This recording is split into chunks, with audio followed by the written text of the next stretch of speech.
Hi, everyone. We've made it to week 8. That means that we are halfway through the semester already. Hard to believe. It certainly has gone by quickly so far. I'm going to start with just a couple of general announcements, information.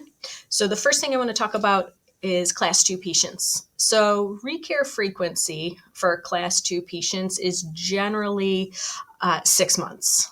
However, we have sort of unofficially allowed students to do a sooner recare, like a 4-month recare, if needed, based on individual patient needs. So, presence of recession, pocketing, bleeding, for example.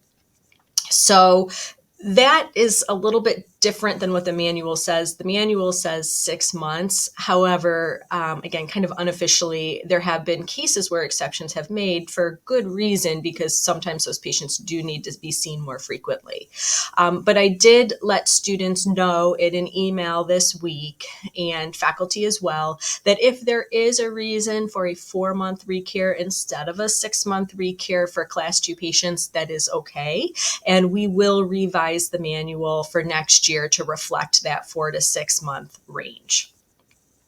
Another thing I wanted to mention to all faculty is if you are here and you are willing to start huddle a few minutes, maybe 5 minutes before the clinic start time, that is always appreciated by students so that they are able to bring their patients back at the clinic start time. If you are unable to do that, you're coming from work or something and you just can't get here soon enough to do it, it's okay. But we're just asking, if you're here and you're willing, if you would start that huddle just a few minutes early. We are, as I mentioned, in week 8, and that means that there are skill evaluations due for both groups by the end of this week. And I'm going to go through those separately per clinic group. So for first year students, the big ones that are due this week that I think may not have been done. Many of the week 8 skill evals were probably completed during the seminar weeks, but there's a couple that may not have been finished then. So those are vital signs, coronal polishing, and calculus detection on a mannequin. Please make sure that you do, before you complete these skill evals with students, you're reading the top part of the skill evaluation form so you know what to assign, particularly for the coronal polishing skill evaluation. For mannequin calculus detection, just a reminder for that one, you do need to set the typodont up for the student. Right now we only have the one, but I do anticipate we'll have 2 again by the end of this week.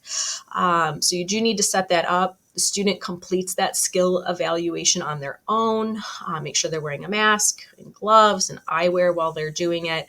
They fill out the form, and then that gets uploaded into Blackboard, and it's checked by Gen R. So faculty, we don't get involved with grading calc detection on a mannequin.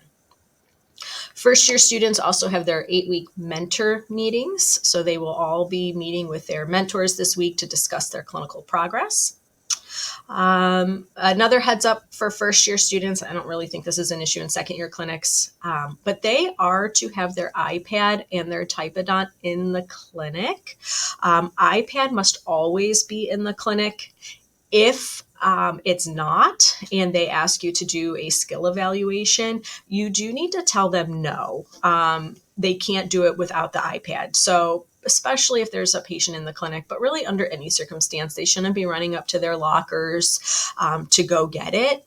They just are going to have to do it another day. They should also receive an error on daily performance for not being prepared for clinical activities because they didn't have the iPad. If they don't have a patient in their schedule, they should have their typodont present with calculus. Remember, it is a minimum of 1 hour on a typodont, and if they do not have a patient, once they're done with the calculus removal, they should reapply calculus so it's ready for the next time. The only exception to this for first year students would be if maybe they were doing their OSCE and mannequin calculus detection that took up the entire 3 hours. In that case, it would be okay for them to not work on the typodont.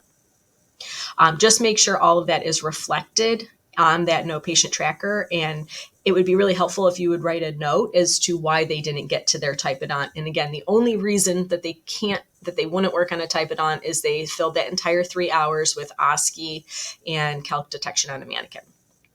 Okay, second year students, I don't have as much to share with you for these guys.